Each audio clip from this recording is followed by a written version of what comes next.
Good morning! Morning. Happy Lord's Day sa atin. Yun. Happy Lord's Day. Yeah. So tayo po ay magpapatuloy sa ating exposition sa book ng Luke. Yan.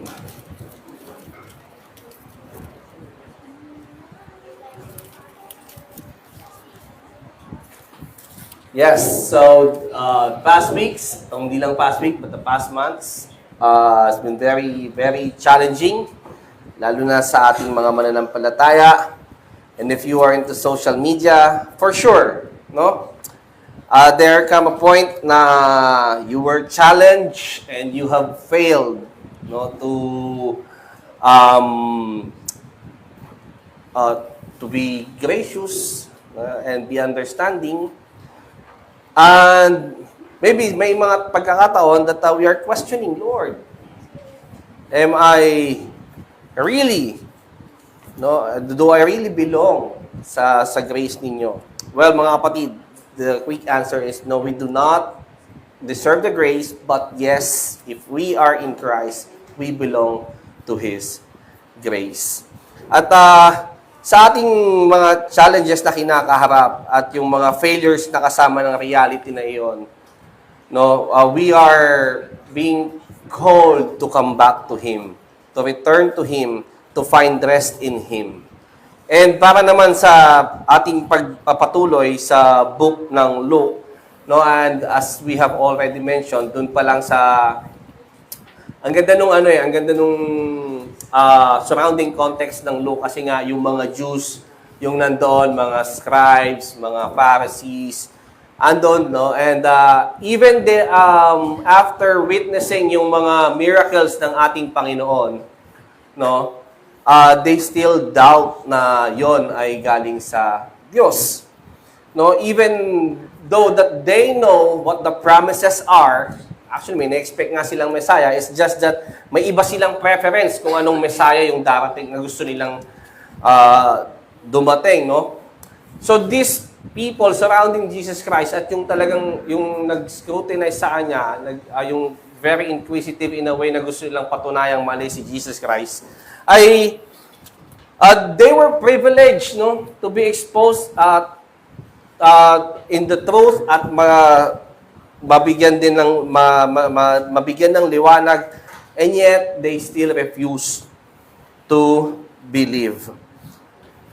And sa chapter 13 ng Luke, no, makikita natin doon on how Jesus Christ continuously calls the people into repentance. And for today po, ang ating pong pag-aaralan is true repentance and the saving faith that never remains barren. No? True repentance and the saving faith that never remains barren. So oftentimes, we hear this from people. Kaya ka lang naman naniniwala sa Diyos kasi dumanas ka ng trahedya sa buhay mo. Or nalugi kasi yung business mo. Na broken heart ka kasi, natanggal ka kasi sa trabaho. No? Kaya ka ngayon nandyan na sinasabi mo, I believe in Jesus Christ. Church ka. But kahit sino, no? Sasabihin mo na kahit sino naman kapag dumating sa punto ng pagdurusa, lalapit talaga sa Diyos. No? Magkaaroon sila.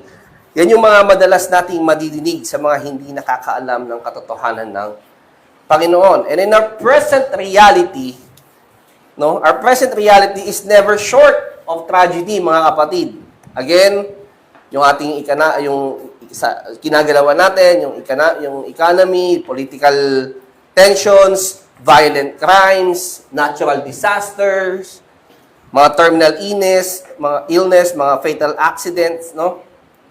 Our world and in the present reality ng mundo natin, hindi tayo short ng tragedy na ito. Bakit? Kasi it is affected by sin. Hindi kasama ang sin. Sabi nga, ang sin is an abnormality doon sa design ng Lord. Bakit pinayagan?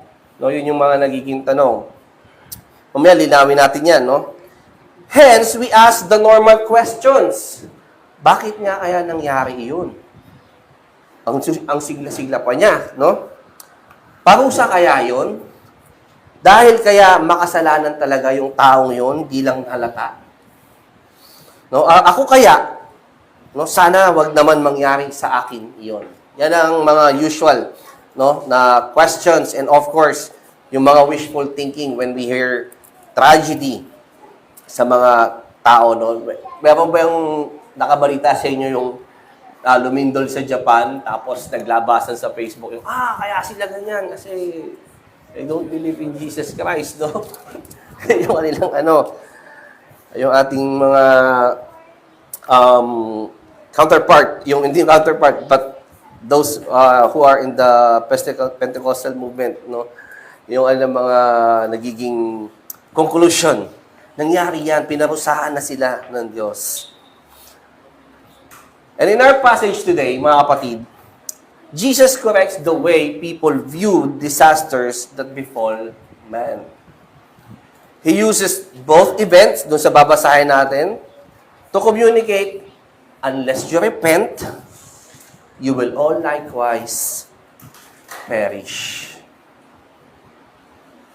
Hindi naman kasi mainly tungkol sa mga namatay ang dapat nating focus o doon sa mga sumapit ng trahedya, kundi sa atin na mga nabubuhay. Kaya yung sumunod na bahagi will show us na tiyak ang judgment, kailangan ng true repentance, may dulo ang patience o may hangganan ng patience. And peligro ang hatid ng barren faith.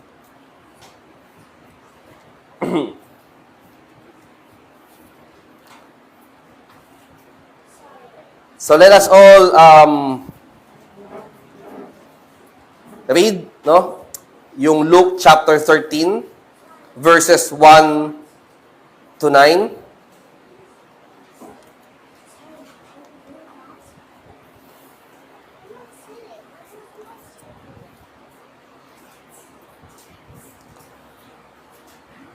Luke chapter 13 verses 1 to 5. 1 to 5 muna. There were some present at the very time who told him about the Galileans whose blood Pilate had mingled with their sacrifices. And he answered them, "Do you think that these Galileans were worse sinners than all the other Galileans because they suffered in this way? No, I tell you.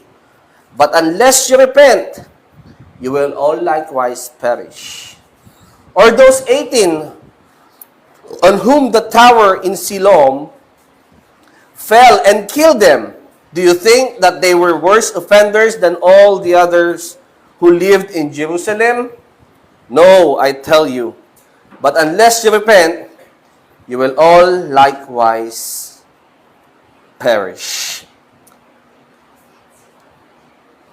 Tuloy natin, verses 1 to 9. And he told this parable, a man had a fig tree planted in his vineyard, and he came seeking fruit on it and found none. And he said to the vine dresser, look for 3 years now I have come seeking fruit on this fig tree, and I find none. Cut it down. Why should it use up the ground? And he answered him, Sir, let it alone this year until I dig around it and put on manure. Then if should bear fruit next year, well and good. But if not, you can cut it down. Let us come to the Lord in prayer. Father God in heaven, we ask, Lord God, for your Spirit to be to open our hearts, our minds, and make us, Lord God, receive your word as true. And also, Lord God, believe that you are indeed merciful and gracious. And at the same time, Lord God, your patience is not endless. And the judgment, Lord God, is certain for those whose faith are barren. But Lord, may we also believe that your love is steadfast and it endures forever. Maraming salamat po. May you be praised in the name of Lord Jesus. Amen and amen. Mga kapatid, sa ating binasa, makikita natin that God shows His grace in warning sinners through His providence and calls all men to repentance before the day of judgment.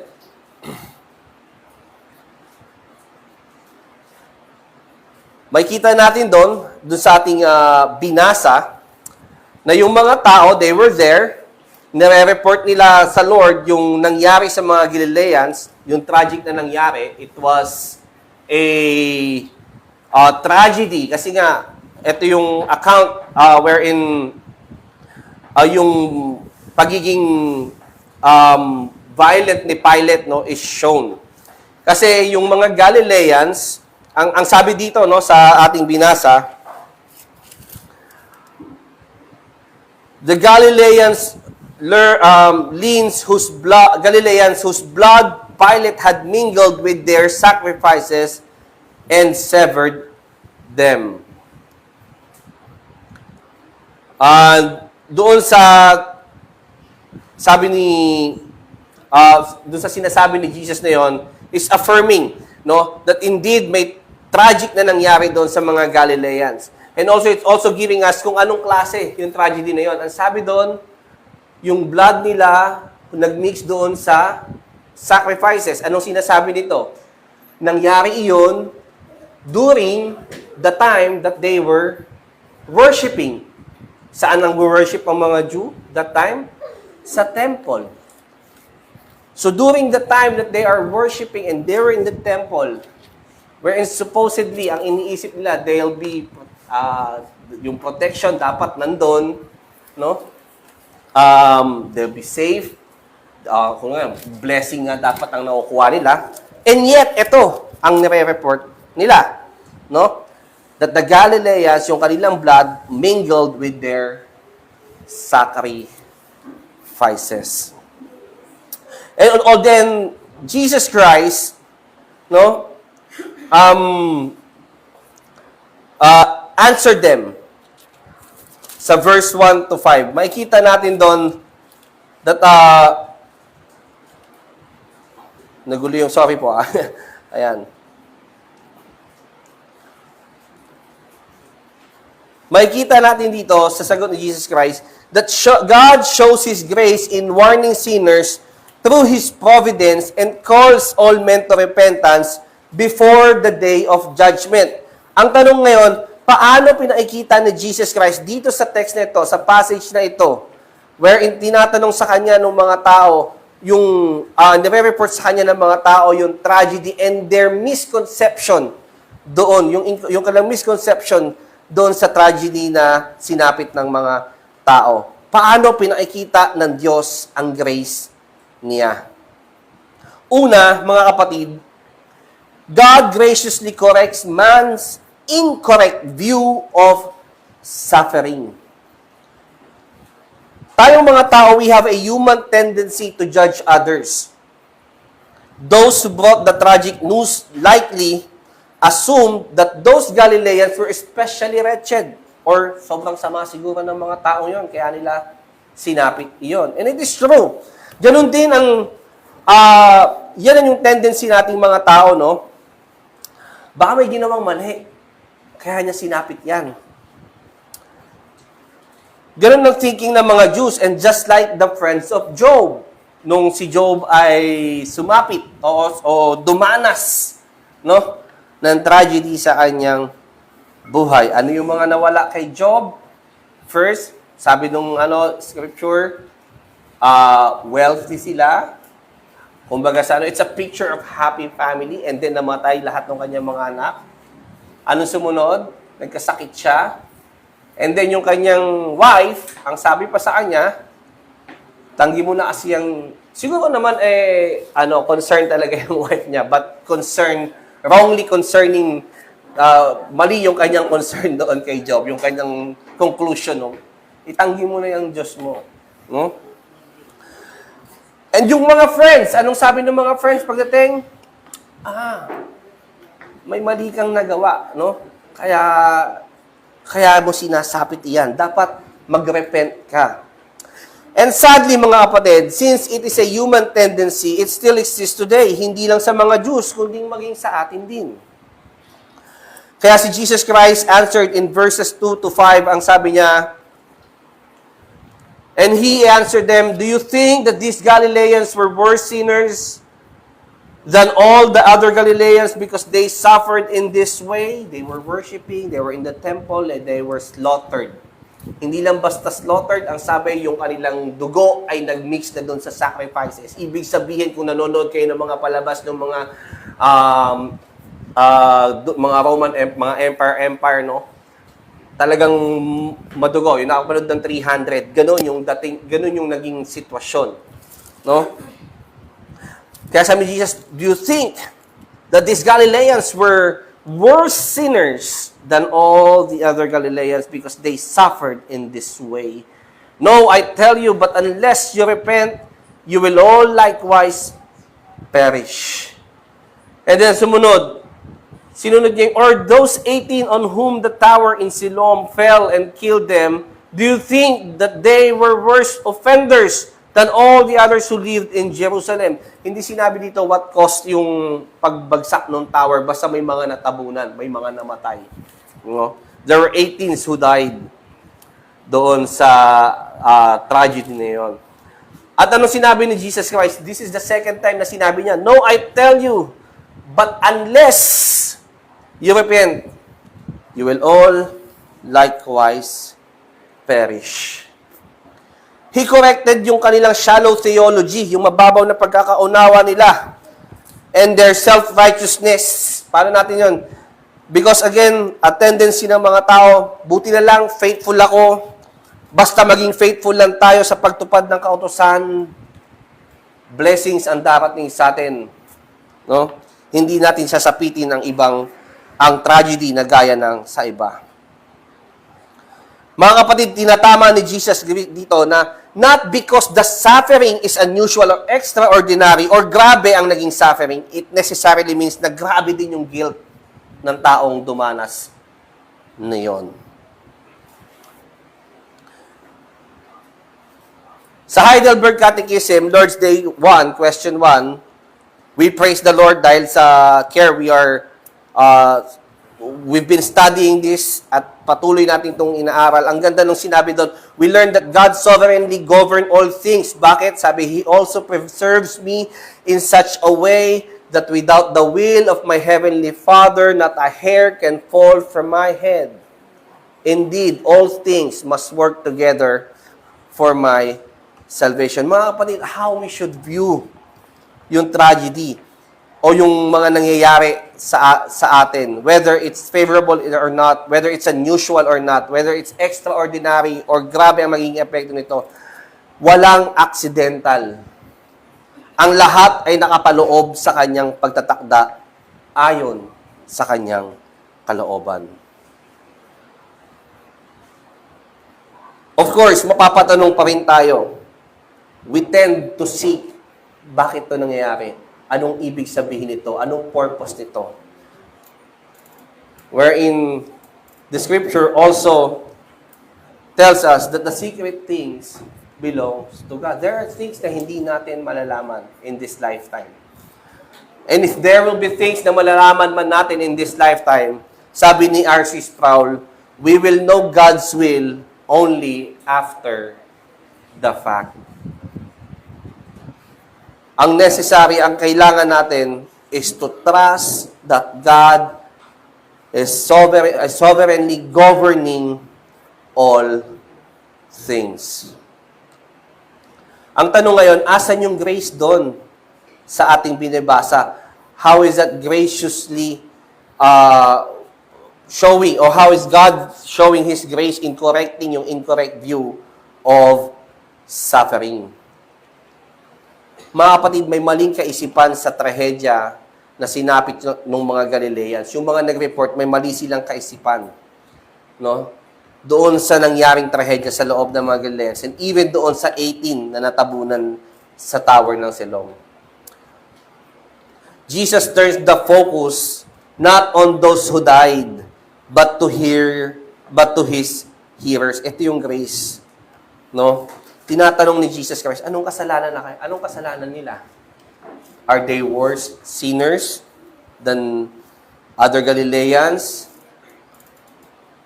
Sila ba ay worse offenders than those who are living in Jerusalem? But at the same time, Jesus Christ is also letting them know yung reality na may end ang lahat.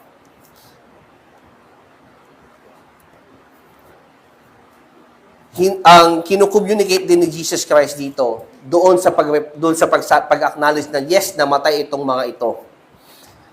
No? At hindi malayong mangyayari ito sa lahat. Because when sin entered the world, death, no, also came. Kaya nga ang isa sa mga kinu-communicate ni Jesus Christ dito as He affirms yung mga nangyari, that yes, it is tragic at yes, namatay nga ang mga iyon. He also, yung in the rhetoric, sinasabi niya, itinatanong niya rin ito sa mga tao, or gusto niyang ma-realize ito ng mga tao. Handa na ba kayo? Because in the appointed time, darating din ang end sa ating lahat, sa bawat isa. Of course, no, hindi ito yung rated K, ito yung balitang K o balitang kamatayan. Hebrews 9:27. Tingnan po natin sa Hebrews 9:27, mga kapatid, ang sinasabi ng ating scripture. Hebrews 9:27. Ang sabi, and just as it is appointed for man to die once, and after that comes judgment. There is an appointed time para sa ating lahat. And and even yung mga funeral services, no, pag nakita natin, no, one of the things na dapat nating nakikita, that a time will come na tayo din ay darating sa puntong iyon, wherein our appointed time, no, will also come to us.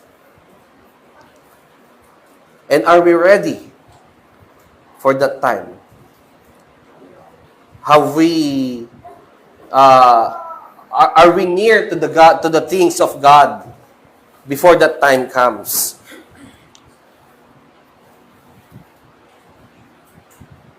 We should accept this reality and not shy away from this reality. Dahil nga ito ay itinakda because, again, of sin that came along with the reality of death. So, ang grace dito, mga kapatid, Jesus Christ is not sugarcoating kung ano yung mangyayari.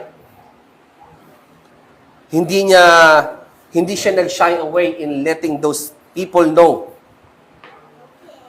na you are not far from from them being sinners, or because there were sinners kaya nila sinapit iyon. But you will also come to that point wherein the appointed time of the Lord will come to you. You will die once and then judgment.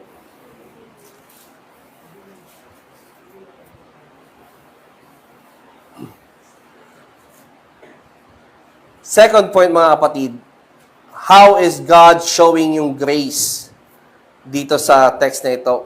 Ang ikalawa, God graciously conveys the importance of true repentance. Twice na sinabi ni Jesus Christ, unless you repent, you will all likewise perish.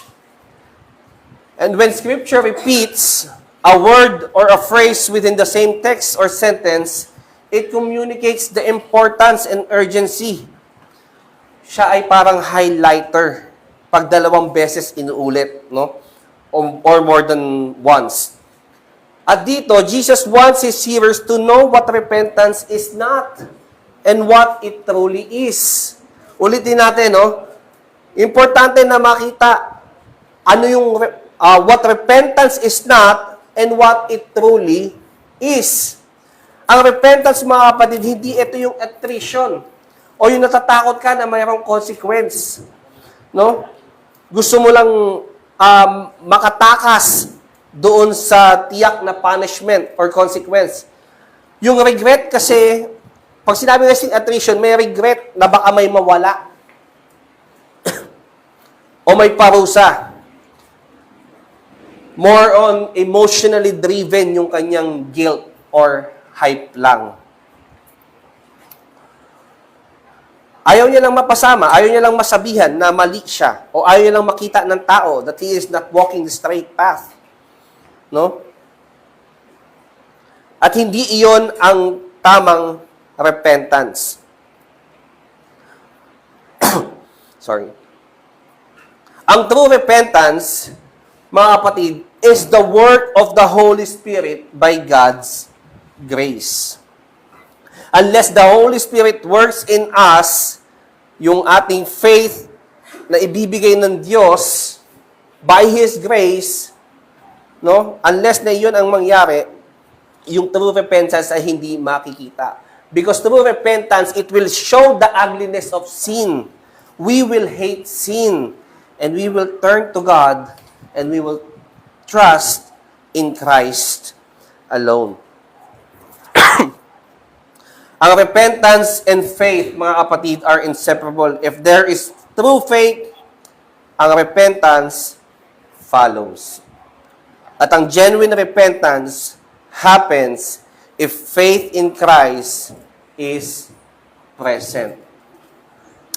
Doon sa Institute of Christian Religion, yung unang bahagi noon ay sinasabi that to know God, to know yourself, or to know self and to know your God, whichever comes first. Pero mas madami ang nandun naglilin sa pinakilala ng Diyos ang kanyang sarili, makikita mo ang iyong sarili. If you see the holiness of God, the work of the Spirit, ang isa sa mga una niyang ipapakita, you'll see the ugliness of sin, of you being unworthy. And yet, of course, hindi doon natatapos. Ipinapakita din kung paanong tinatawag ka pa rin ng Holy God na ito to come to Him, to trust in Him, and to rest in Him through our Lord Jesus Christ. Clarification, mga kapatid. Yes, importante yung repentance. Pero repentance is not a work that merits our salvation.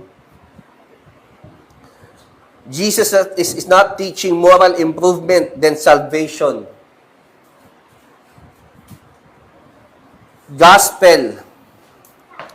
Ang gospel dapat, yung tinuturo natin dito sa church ay gospel. Ang gospel ay hindi dapat hitik ang bunga mo para tanggapin ka ni God. No, habang ginagawa ko ito kagabi, naisip ko ngayon nung nagsisimula pa lang sa pananampalataya, sa paglaan sa Diyos, no? Because yung church na aking napuntahan noon, they're always looking doon sa bunga, no? At kapag ikaw daw ay tatanong palagi o napapagalitan palagi, no, kasi nagbubunga ka na, humihitik ka na sa bunga, no. Sabi ko kagabi, hindi ka naman puno, amoy mangga ka na. No. Pero ang gospel ay hindi. Ano ang gospel? Hindi ito yung dapat hitik ang bunga mo para tanggapin ka ni God.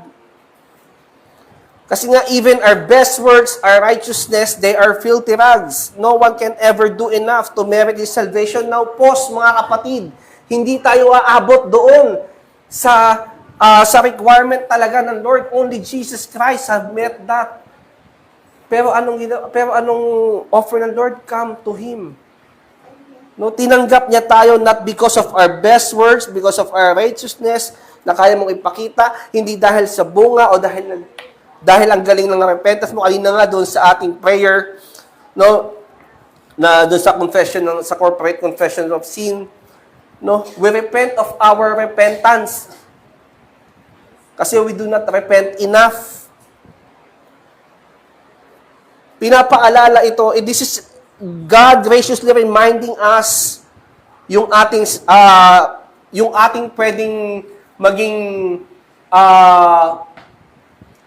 yung iba kasi kumbaga dumidepende sila na hindi nakakapag-repent naman ako eh. Hindi, binabasag ng Lord na hindi yung repentance mo.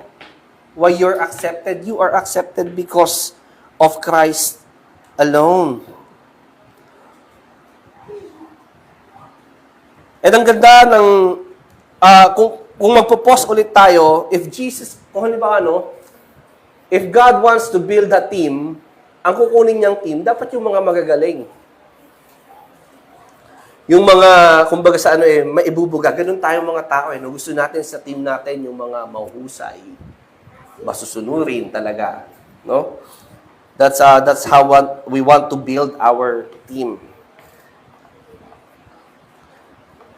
Pero, kung titingnan natin ang ating sarili on how God has shown His mercy and His grace to us and is inviting us and making us, kumbaga, inari niya tayo na maging Kanya. At titingnan natin ang ating sarili. Wala tayong pwedeng ipagmalaki. Wala tayong pwedeng i-bargain.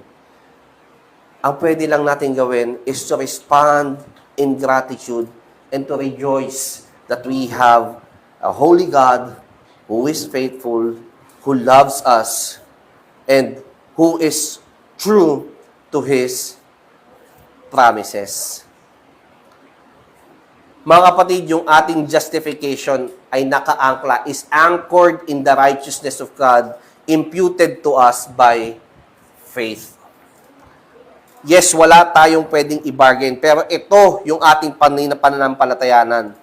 No, we are justified because of the righteousness of Christ that is imputed to us by faith. Because of Christ's obedience. Because of the blood of Christ that was shed on the cross. Because of His righteousness. Because of His substitutionary death. Not our fruit. Never our fruit. Never yung performance natin. But fruit, mga kapatid, is evidence, not the cause. We bear fruit because we have been united to Christ by grace. We bear fruit because we have been united to Christ by grace. And God is warning yung covenant people dito sa ating binabasa. Those who are listening, yung audience niya, yung mga primary hearers niya dito. No? Winawar niya at sinasabi niya na may covenant accountability. You belong to God. At sinasabi niyo yan din naman ang claim ng mga taong yun. And the warning is directed to them. Sa panahon natin, the warning is directed to the people in the visible church. Mga kapatid, when privilege increase, ang privilege, when it increases, pag may privilege, yung accountability also increases. Mas malapit ka, mas exposed ka, mas maraming nalalaman, hindi dapat manatili na spiritually barren. Kaya sa ikatlong punto, mga kapatid, makikita natin yung second part ng Luke 1-9. Yung about the fig tree. At makikita natin yung grace ng Lord dito because He cultivates and intercedes with barren sinners. Yung vineyard, mga kapatid, doon sa doon sa Jewish context na ito, is yung good soil yun eh. Kung may good soil ka at ikaw ay magtatanim talaga, ano yung mga itatanim mo? Yung talagang magbubunga dapat. No?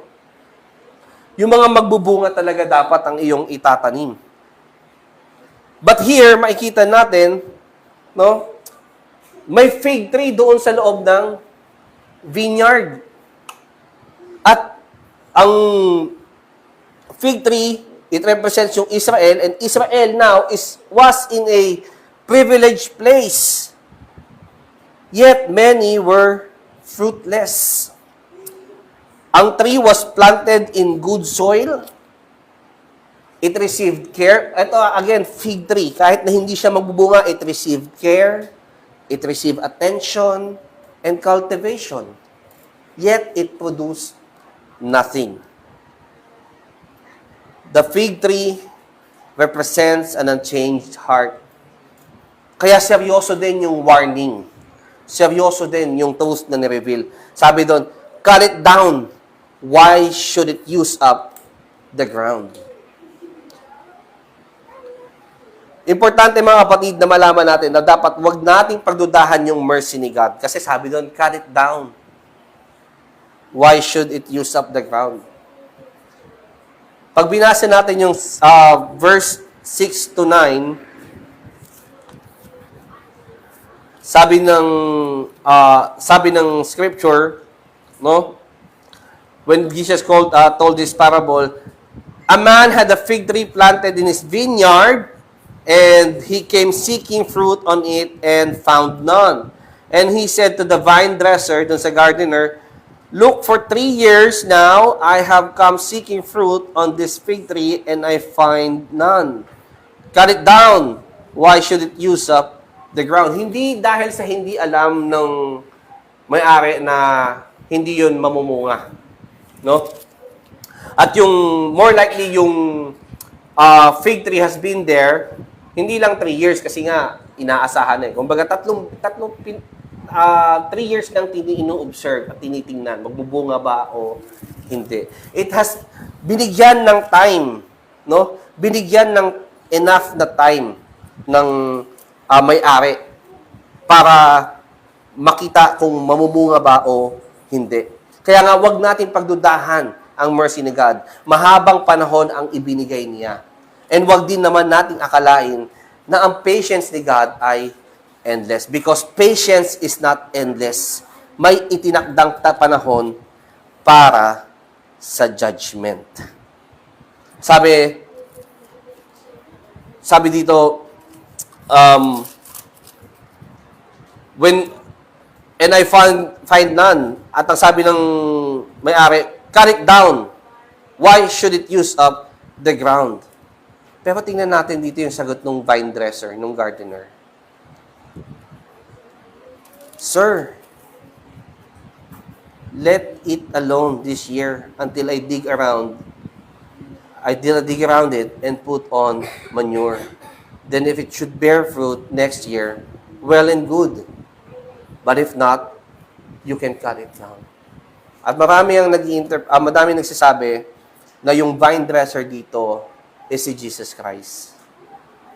So we look into the mercy of God in Christ, kung paano yung kanyang pag-intercede, paano yung kanyang pag-cultivate, yung warn niya, yung call niya to come to Him, and yung kanyang pag-extend ng mercy. Tingnan natin dito that patience ay may appointed limit. Merong munang last of the last warning. Nung bata ako, nung dumating kami sa Muntinlupa, late 80s, maganda pa yung mga ilog doon. Parang talagang probinsya-like. Doon pa nag-iigib ng pangsaing, lalaba, gano'n, no?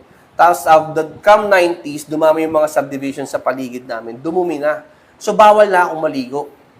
Pero matigas ang ulo ko, maliligo ako. Tapos, malalaman ng mama ko, lalo nung ate ko, talagang, alam to ni Abby nung kinukwento sa kanya, pag nalalaman na naliligo, talagang binubugbog ako. Tapos ang sasabihin ko lang, last na, hindi na talaga ako maliligo. Pero after nun, maliligo ulit ako. No? Meron munang last of the last warning. Pero merong final warning talaga mga kapatid. Kasi ang akala ng tao, bata pa naman ako. Para naman to sa future ng mga mahal ko sa buhay. Wala namang masama doon. At saka na ako totoong magre-repent when the time comes. Pero Jesus here in this passage that we're reading ay sinasabi niya that repent now. Turn from sin and turn to me. Come to me. Rely not doon sa mga kaya mo, sa mga meron kang privileges, but come to me. Rely doon sa aking, sa ino-offer ng Diyos, ni Christ na life.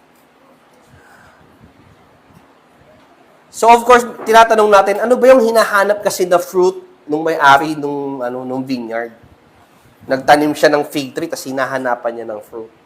Ano ba yung hinahanap na fruit doon? Una, dapat malinaw sa atin na yung hinahanap is not perfection. No? Ang true believers still struggle with sin. Let it sink in sa atin, mga kapatid. Hindi perfection ang hinahanap ng Lord at hindi rin dinideny sa atin na tayo bilang mananampalataya, though we are already in faith in Christ, no? We will still struggle with sin. May mga tendencies pa rin na pwedeng umusbong dyan. At because of God's grace natin, ay imbis na yung truth niya ang sinusuppress natin, now we are learning to suppress na yon yung old nature natin, that we may continually walk in His righteousness. Ang hinahanap na fruit ay, again, not perfection, repentance, yung faithfulness, yung obedience, yung pursuit natin of holiness, yung love for God, love for neighbor, yung perseverance, yung submission to Christ. Kanina yun yung nasa laman ng prayer natin. No? We did not love you enough. No? We do not love our neighbors enough.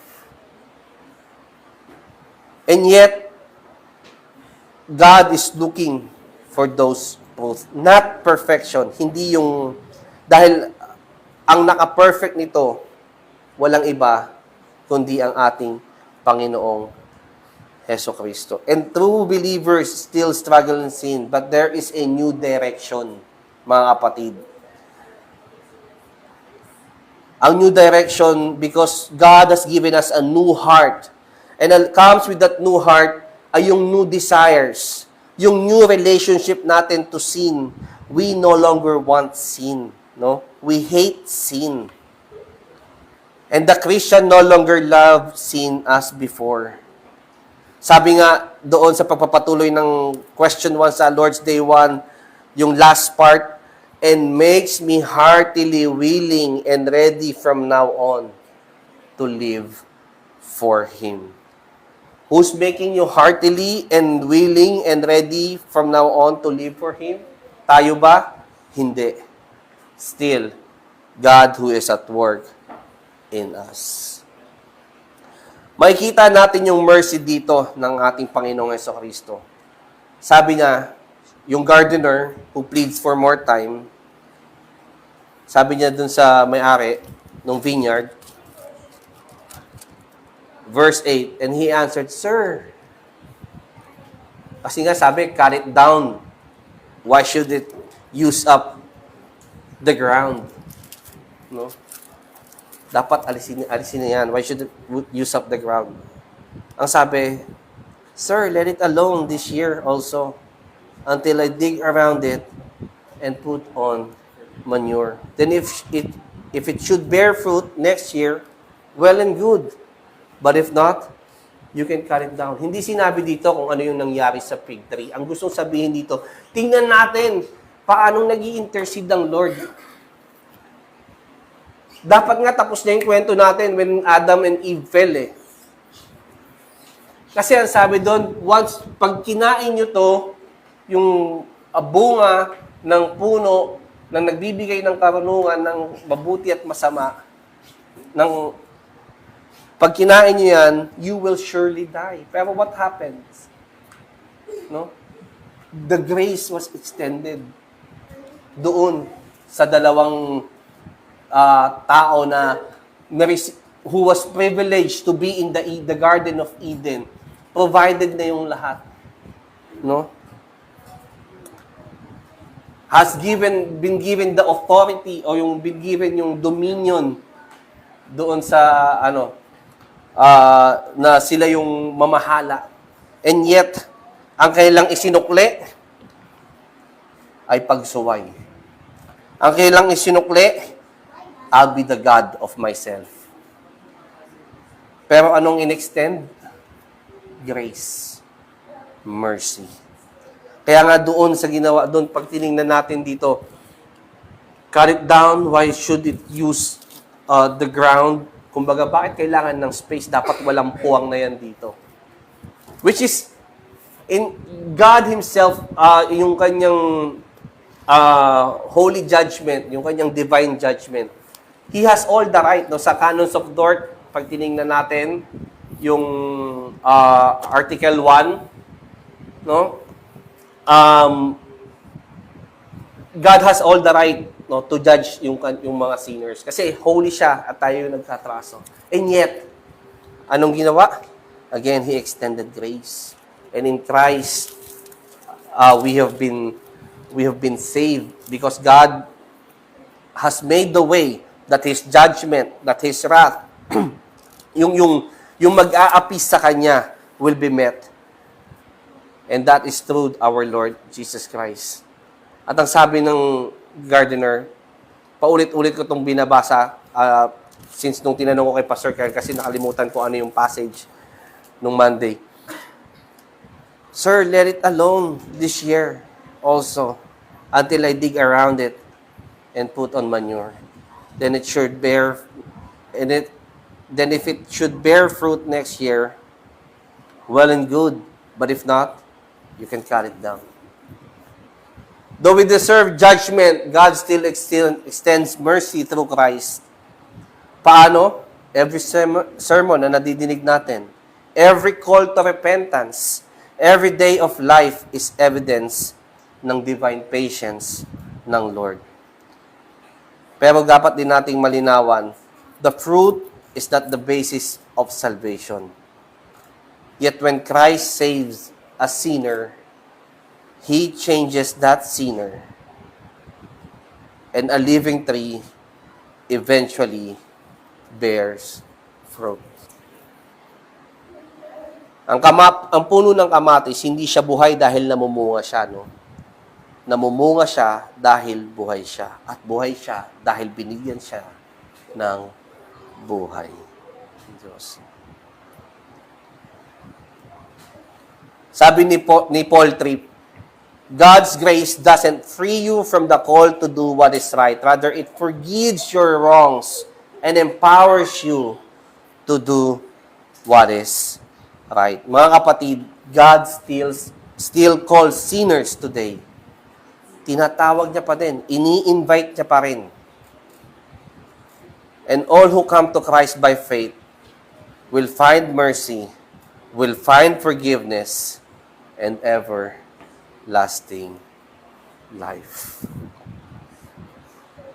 Praise be to God, because He has given us, by His grace, He has given us faith. And that faith will not remain barren. And that faith will cause us to really or to truly repent of our sin and to turn to God. So, let us come to the Lord. Regardless ng ating flaws, no? Minsan may mga flaws tayo na hindi natin ina-acknowledge na flaws talaga kasi gina-justify natin at the back of our mind, eh. Pero may mga flaws talaga na obvious. And minsan it's discouraging us, no, to come to the Lord. Pero right now, mga kapatid, just like yung ating mga binasa, no, God is calling us to Himself. God is calling us to trust in Him. That by faith we will find yung mercy, yung forgiveness, yung everlasting life, at yung rest na hinahanap natin. Let us come to the Lord in prayer. Father in heaven, salamat. Salamat, Lord God, for being gracious and merciful to us. Salamat, Lord God, for telling us, Lord God, na yes, yung patience nyo is not endless. May appointed limit ito. And yung urgency, no, to come to you, to hear your call. And for us, Lord God, that who are professing na kami ay sa inyo. Lord God, grant us, Lord God, yung faith to persevere more, not because of the performance, but Lord God, because of the gratitude na meron kami. And Lord, if we are seeing ourselves falling short, may we cause us, Lord God, to see Christ, no, na yung truth, na yung union namin with Christ is enough, Lord God. Yung righteousness namin ay nakasandig sa Kanya. Yung hinihingi, yung hinahanap yung fruit, Panginoon, ay nakasandig sa katotohanan that we are united to Christ. At maraming salamat, Lord, dahil hindi kami karapat-dapat. And yet, Father God, here we are, receiving your grace, receiving your mercy, receiving yung blessings ninyo. And you, who is holy, is continually working in us, that we may conform in the image of our Savior. Father, kung paanong hindi namin dapat tingnan yung mga tragedy in a way that yung mga tao ay piniperceive ito as punishment. Lord God, tanggapin din namin yung mga cause us, Lord God, no? Those who are suffering, Lord God, na ang aming maging respond is to pray for them, to really pray for them, and even to journey with them. To continually, Lord God, also yung kung paano you are interceding for us. May, Lord God, ganun din yung aming maging desire that we may journey with them as well. Salamat, Panginoon, for calling us and making us as your own. This is our prayer, Lord God, in Jesus' name. Amen.